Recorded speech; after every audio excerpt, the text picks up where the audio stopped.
ఈరోజు అఖిల భారతీయ విద్యార్థి పరిషత్ చేగుంట మండల కేంద్రంలో ప్రెస్ మీట్ నిర్వహించడం జరుగుతోంది. ఎందుకంటే తెలంగాణ రాష్ట్ర ప్రభుత్వం ఏదైతే కాంగ్రెస్ ప్రభుత్వం ఉందో ఆ మహిళలకి ఉచిత బస్సు ప్రయాణం కల్పించడం జరిగింది. దీనివల్ల ఎంతోమంది విద్యార్థులకి అన్యాయం జరుగుతోంది.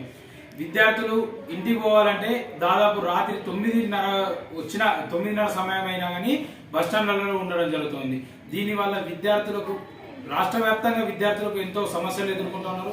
దీనివల్ల వాళ్ళు కళాశాలకు వెళ్ళాలంటే కూడా భయాందోళనకు గురయ్యి కళాశాలకు వెళ్ళకపోవడం జరుగుతుంది. దీనివల్ల విద్యార్థులకి ఎలాంటి సమస్యలు వచ్చినా కానీ ఈ రాష్ట్ర ప్రభుత్వం ఎందుకు స్పందిస్తలేదు?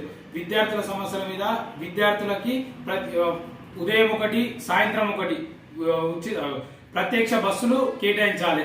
లేకపోతే అఖిల భారతీయ విద్యార్థి పరిషత్ ఉద్యమాలు చేయడం జరుగుతుందని తెలియజేస్తున్నాము. ఈ ఉచిత బస్సుల వల్ల టైం పాస్ పోయేటోళ్ళకి ఏమో ఉచితమైపోతుంది. అదేవిధంగా చదువుకోవడానికి విద్యార్థులు వెళ్ళాలంటే భయపడకుండా మరీ విద్యార్థులు పోవడం జరుగుతుంది.